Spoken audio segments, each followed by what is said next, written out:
De Radio Classique avec François Geffrier.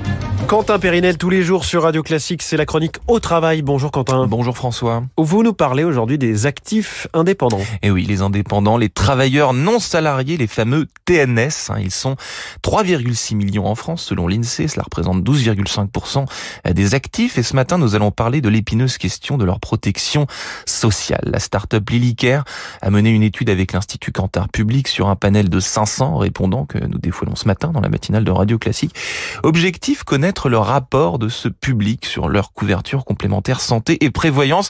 Les résultats, vous allez le voir, sont étonnants aussi d'ailleurs, puisque l'étude démontre que même s'ils sont particulièrement exposés aux risques, les TNS demeurent encore éloignés des enjeux de leur protection santé et prévoyance. Ils ne s'en soucient pas beaucoup et pas assez pour résumer. Par ailleurs, plus de la moitié d'entre eux ne se sentent pas assez informés à ce sujet. Ces TNS, ces travailleurs non salariés, sont plus vulnérables que les salariés. Et oui, ils sont de plus en plus nombreux depuis la crise sanitaire qui a été un catalyseur, une ruée vers l'indépendance.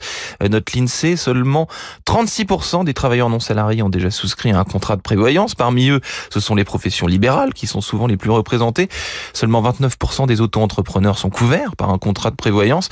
Et plus de la moitié des travailleurs non salariés ont le sentiment d'être mal protégés face aux aléas de la vie.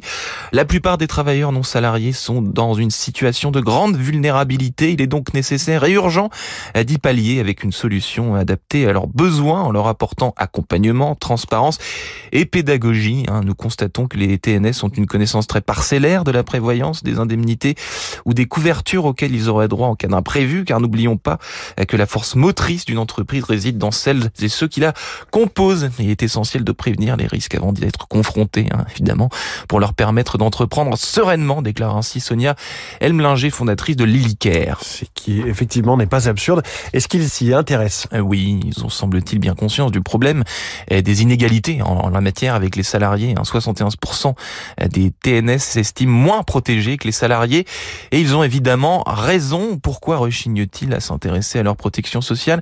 Eh bien, pour des raisons financières le plus souvent, ce qui est paradoxal d'ailleurs, parce qu'en cas de risque lié à une incapacité de travail et d'invalidité, ils prennent le risque de perdre infiniment plus de revenus que s'ils avaient souscrit à un contrat de prévoyance.